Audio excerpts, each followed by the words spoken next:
Em nome do Pai, e do Filho, e do Espírito Santo. Amém. Leitura da carta encíclica Humanae Vitae, publicada em 1968 por Sua Santidade Papa Paulo VI. Aos veneráveis irmãos patriarcas, arcebispos, bispos e aos outros ordinários do lugar, em paz e comunhão com a Sé Apostólica, ao clero e aos fiéis de todo o mundo católico, e também a todos os homens de boa vontade. Sobre a regulação da natalidade. Veneráveis irmãos e diletos filhos, a transmissão da vida. Ponto 1. O gravíssimo dever de transmitir a vida, pelo qual os esposos são os colaboradores livres e responsáveis de Deus Criador, foi sempre para eles fonte de grandes alegrias, se bem que, algumas vezes, acompanhadas de não poucas dificuldades e angústias. Em todos os tempos, o cumprimento deste dever pôs à consciência dos cônjuges sérios problemas. Mas, mais recentemente, com o desenvolver-se da sociedade, produziram-se modificações tais que fazem aparecer questões novas que a Igreja não podia ignorar, tratando-se de matéria que tão de perto diz respeito à vida e à felicidade dos homens. Primeira parte. Aspectos novos do problema e competência do magistério. Visão nova do problema. Ponto 2. As mudanças que se verificaram foram efetivamente notáveis e de vários géneros. Trata-se, antes de mais, do rápido desenvolvimento demográfico. Muitos são os que manifestam o receio de que a população mundial cresça mais rapidamente do que os recursos à sua disposição, com crescente angústia de tantas famílias e de povos em vias de desenvolvimento. De tal modo que é grande a tentação das autoridades a contrapor a este perigo medidas radicais. Depois, as condições de trabalho e de habitação, do mesmo modo que as novas exigências, tanto no campo económico como no da educação, não raro tornam hoje difícil manter convenientemente um número elevado de filhos.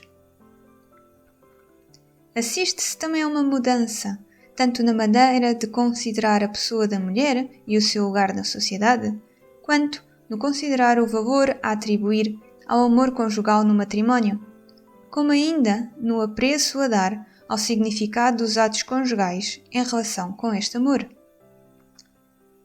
Finalmente, deve-se sobretudo considerar que o homem fez progressos admiráveis no domínio e na organização racional das forças da natureza, de tal maneira que tende a tornar extensivo esse domínio ao seu próprio ser global, ao corpo, à vida psíquica, à vida social e até mesmo às leis que regulam a transmissão da vida.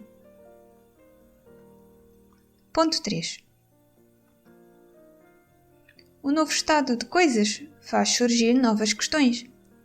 Assim, dadas as condições da vida odierna e dado o significado que têm as relações conjugais para a harmonia entre os esposos e para a sua fidelidade mútua, não estaria indicada uma revisão das normas éticas vigentes até agora? Sobretudo se se tem em consideração que elas não podem ser observadas sem sacrifícios, por vezes heroicos? Mais ainda, estendendo o chamado princípio de totalidade a este campo, não se poderia admitir que a intenção de uma fecundidade menos exuberante, mas mais racionalizada, transforma a intervenção materialmente esterilizante num sensato e legítimo controle dos nascimentos? Por outras palavras, não se poderia admitir que a fecundidade procriadora pertence ao conjunto da vida conjugal mais do que a cada um dos seus atos? Pergunta-se também se, dado o sentido de responsabilidade mais desenvolvido do homem moderno, não chegou para ele o momento de confiar à sua razão e à sua vontade, mais do que aos ritmos biológicos do seu organismo, a tarefa de transmitir a vida? A competência do magistério. Ponto 4. Tais problemas exigiam do magistério da Igreja uma reflexão nova e aprofundada sobre os princípios da doutrina moral do matrimónio. Doutrina fundada sobre a lei natural, iluminada e enriquecida pela revelação divina. Nenhum fiel quererá negar que compete ao magistério da Igreja interpretar também a lei moral natural. É incontestável, na verdade, como declararam muitas vezes os nossos predecessores, que Jesus Cristo, ao comunicar a Pedro e aos apóstolos a sua autoridade divina e ao enviá-los a ensinar a todos os povos os seus mandamentos, os constituía guardas e intérpretes autênticos de toda a lei moral, ou seja, não só da lei evangélica, mas também da natural, dado que ela é igualmente expressão da vontade divina e que a sua observância é, do mesmo modo, necessária para a salvação. Em conformidade com esta missão, a Igreja apresentou sempre, e mais amplamente em termos recentes, um ensino coerente, tanto acerca da natureza do matrimónio como acerca do reto uso dos direitos conjugais e acerca dos deveres dos cônjuges. Estudos especiais. Ponto 5.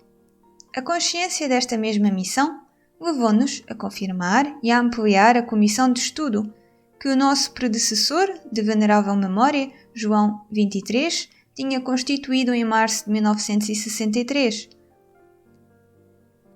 Esta comissão, que incluía também alguns casais de esposos, além de muitos estudiosos das várias matérias pertinentes, tinha por finalidade: primeiro, recolher opiniões sobre os novos problemas respeitantes à vida conjugal e, em particular, à regulação da natalidade, e depois, fornecer os elementos oportunos de informação para que o magistério pudesse dar uma resposta adequada à expectativa não só dos fiéis, mas mesmo da opinião pública mundial. Os trabalhos destes peritos, assim como os pareceres e os conselhos que lhes vieram juntar, enviados espontaneamente ou solicitados de bom número dos nossos irmãos no episcopado, permitiram-nos ponderar melhor todos os aspectos deste assunto complexo.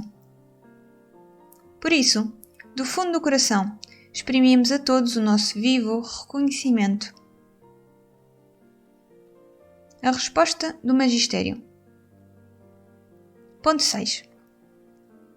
As conclusões a que tinha chegado a comissão não podiam, contudo, ser consideradas por nós como definitivas, nem dispersar-nos de um exame pessoal do grave problema.